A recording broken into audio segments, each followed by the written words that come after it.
नमस्कार, एक बार फिर से आप सभी का स्वागत है। इस वीडियो के माध्यम से मैं बहुत यूजफुल जानकारी आप लोगों के साथ शेयर करने वाली हूँ। अगर आपने शादी की है और किसी बीमार लड़का या लड़की की बीमारी छुपाकर आपसे शादी करा दी गई है, तो आपको ऐसे में क्या करना है, आपके हक में क्या कानून है और ऐसी शादी से आप कैसे छुटकारा पा सकते हैं। तलाक लेने की गलती ऐसे केस में बिल्कुल भी ना करें। इसके लिए कानून में अलग से प्रावधान है कि अगर किसी व्यक्ति के साथ चीट करके, धोखा देके, कोई बड़ी बीमारी छुपाकर, तथ्य छुपाकर शादी की जाती है तो वो ऐसी शादी को रद्द करा सकते हैं। हिंदू मैरिज एक्ट के सेक्शन 12 में ऐसी शादी को नल एंड वॉइड कराने का, रद्द कराने का प्रावधान दिया गया है। लेकिन उसके लिए एक निर्धारित समय सीमा भी दी गई है। ऐसी शादी को आप शादी होने के 1 साल के भीतर रद्द करा सकते हैं। अगर 1 साल से एक आधा महीने अधिक भी हो गया है तो भी आप लिमिटेशन एक्ट के सेक्शन 5 की एप्लीकेशन के साथ भी आप शादी को रद्द करने की मांग कर सकते हैं। 1 साल से कुछ दिन ज़्यादा बीत जाने पर आपका ये हक अधिकार खत्म नहीं हो जाता है, थोड़ा समय आपको कोर्ट से और मिल जाता है। कोई उचित तर्क होना चाहिए, रीज़न होना चाहिए जिसे आप कोर्ट में रख सकें कि आपको ये फाइल करने में इतना देर क्यों हुआ। सबसे पहले ये करें कि जैसे आपको बीमारी का पता चलता है, लड़का हो या लड़की किसी का, तो उसे किसी अच्छे डॉक्टर के पास लेकर जाएं, वहाँ पे उसका चेकअप कराएं और डॉक्टर से उसकी पूरी बीमारी, उसका इलाज कितने समय से है, क्या इलाज का प्रोसीजर है, ठीक होगा या नहीं होगा, लाइलाज बीमारी है या क्या है, और इस बीमारी से किस किस तरह के नुकसान हो सकते हैं आपके जीवन पे, उस सब को लिखवा कर जरूर ले लें ताकि भविष्य में आप जब कोर्ट में इस मामले को लेकर जाएं तो डॉक्टर द्वारा लिखा हुआ ये पेपर जो है वो आपके काम आएगा और इसी आधार पर आप ऐसी शादी को रद्द करने की मांग कर पाएंगे। लेकिन इस बात की भनक दूसरे पक्षकार को बिल्कुल भी ना लगने दें, क्योंकि अगर दूसरे पक्षकार को ये पता चल गया कि आपको बीमारी का पता चला है और आप उससे नाराज़ हैं, गुस्सा हैं, तो वो आप पर जबरन केस कर देंगे, उल्टा केस करने लग जाते हैं, फंसाने लग जाते हैं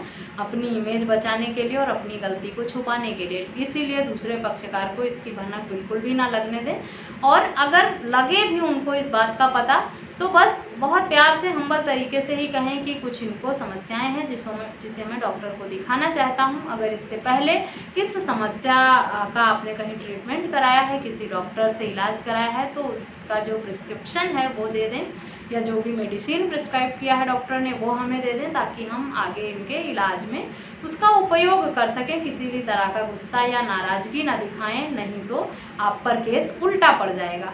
खास तौर पे लड़की के मामले में, लड़कियों को बहुत सारी बीमारियां होती हैं मायके से और उनकी शादी झूठ बोलकर कर दी जाती है। ससुराल में जब आती हैं तो पता चलता है कि उनको तो बहुत सारी ऐसी बीमारियां हैं जिससे वो माँ भी नहीं बन सकती और उनकी जो सेहत है वो बहुत ही ख़राब है, वो एक अच्छा स्वस्थ जीवन जी भी नहीं सकती हैं। ऐसे में जब लड़के वाले बोलते हैं कुछ तो दहेज का मुकदमा और मेंटेनेंस का 498A का और DV का और इसी तरह के तमाम गंभीर आरोप लगाकर लड़के वालों पर झूठे केस कर दिए जाते हैं। तो इस तरह की सावधानी बरतें कि उनको इस बात की भनक तो लगने ही ना दें पहले, और अगर लगती भी है तो बहुत ही प्यार से आप इस बात को हैंडल करें। उन्हें ये नहीं लगना चाहिए कि आपको ये बात बुरी लगी है, अब गुस्सा है, नाराज़ हैं। आप कहें अब ये बच्चा हमारे परिवार का हिस्सा है, इसका मुझे इलाज कराना है और जो भी समस्याएं हैं उसको आप देखेंगे, डॉक्टर को दिखाते हैं, पता चलेगा क्या है, ऐसा क्यों हो रहा है, फिर उसका इलाज कराएंगे। इसी समझदारी से काम लेंगे तब आप अपना बचाव कर पाएंगे। और अगर लड़की वाले आपको प्यार से मांगने पर पहले से जो भी इलाज चला है, जो भी रिपोर्ट है या जो भी डॉक्टर के प्रिस्क्राइब भी पेपर्स हैं वो सब मिल जाते हैं तो आप ले लें, नहीं मिलते हैं तो आप अपने लेवल पर ही डॉक्टर से चेकअप करा के सारी बीमारी की रिपोर्ट बनवाएं, पता लगाएं और उसके इलाज के बारे में जो जानकारी है उसको लेकर और उसी को सबूत बनाकर हिंदू मैरिज एक्ट के सेक्शन 12 में एप्लीकेशन लगा दें ऐसे शादी को रद्द कराने की, नल एंड वॉइड कराने की। क्योंकि झूठ बोलकर, धोखा देकर, झांसा देकर शादी करने पर आपको तलाक की ज़रूरत नहीं पड़ती है। अगर आपको 1 साल के भीतर पता चल जाता है धोखा, चीट और फ्रॉड के बारे में तो आप उस शादी को रद्द करा सकते हैं, नल एंड वॉइड करा सकते हैं। आपको डाइवोर्स नहीं लेना पड़ता है। डाइवोर्स की प्रक्रिया बहुत लंबी है। डाइवोर्स में जाएंगे तो आपको सालों तक कोर्ट के चक्कर लगाने पड़ेंगे। शादी के 1 साल बाद तक तो आप तलाक फाइल भी नहीं कर सकते हैं। उसके बाद भी आप म्यूचुअल डाइवोर्स वो देंगे नहीं, लड़की वाले या दूसरा पक्षकार जो है। झूठ बोलकर, अगर वो चीटर हैं, उन्होंने ऐसे शादी कर दिया है झूठ बोलकर, तो उनके इरादे तो शुरू से ही अच्छे नहीं थे, वो क्यों छोड़ेंगे आपको इतनी आसानी से। डाइवोर्स पे जाएंगे तो मोटा अमाउंट एलिमनी और मेंटेनेंस के रूप में मांगा जाएगा। साथ ही लड़की वाले अगर हैं तो झूठे मुकदमे आपके ऊपर और करा देंगे। तो इस सब से बेहतर है कि आप चुपचाप से सबूत इकट्ठा करके सीधे शादी को रद्द कराने की मांग करें। और जब एक बार मामला आप कोर्ट में पहुंचा लेते हैं शादी को रद्द कराने की, उसके बाद अगर लड़की वाले या दूसरे पक्षकार आप पर झूठे मामले भी दर्ज कराते हैं और आप पर गंभीर आरोप लगाकर केस कर देते हैं, तो भी वो आपका कुछ बिगाड़ नहीं पाएंगे। आपका पक्ष ही स्ट्रांग होगा, क्योंकि आपके पास इनफ प्रूफ होगा। आप कोर्ट के समक्ष जा चुके होंगे, साबित कर चुके होंगे, और फिर आप इस बात का हवाला दे सकते हैं कि जब इनकी चोरी पकड़ी गई, इनका झूठ पकड़ा गया और इस तरह से शादी रद्द करने की मांग की, तो अब ये मुझे फंसाने की कोशिश कर रहे हैं। याद रहे, ऐसे केसेस में डाइवोर्स फाइल करने की गलती ना करें, नहीं तो मेंटेनेंस और एलिमनी के चक्कर में आप फंस जाएंगे, साथ ही साथ झूठे केसेस भी आपके ऊपर होंगे। इसीलिए सेक्शन 12 जो है वो ऐसी शादी के लिए ही बनाया गया है जिसमें धोखा या चीट करके शादी कर दी गई हो, कोई बड़ी गंभीर बीमारी छुपाई गई हो, झूठ बोलकर शादी कर दिया गया हो, और जब पता चलता है तो आप रद्द कराने की मांग करें। इसकी लिमिट 1 साल के भीतर ही है। शादी के 1 साल के भीतर आप शादी को रद्द करा सकते हैं, लेकिन अगर 1 महीना 15 दिन ज़्यादा भी हो गया है तो कोई वैलिड रीज़न देते हुए आप लिमिटेशन एक्ट के सेक्शन 5 की एप्लीकेशन साथ में लगाकर इस टाइम को बढ़ा भी सकते हैं। टाइम को बढ़ाने की मांग भी कोर्ट के समक्ष कर सकते हैं। कोर्ट को लगेगा कि आपके साथ जो भी प्रॉब्लम थी जेन्युइन थी, आप किस वजह से थोड़ा लेट हो गए हैं शादी को रद्द कराने की मांग करने में, और कोर्ट को सही लगा तो आपकी एप्लीकेशन एक्सेप्ट भी हो जाती है और आपको समय मिलता है और शादी रद्द भी हो जाती है। साथ ही ऐसे 420 लोगों के खिलाफ जिसने भी इस तरह का चीट करके, धोखा करके, फ्रॉड करके शादी की है, उनके खिलाफ पुलिस FIR जरूर करें।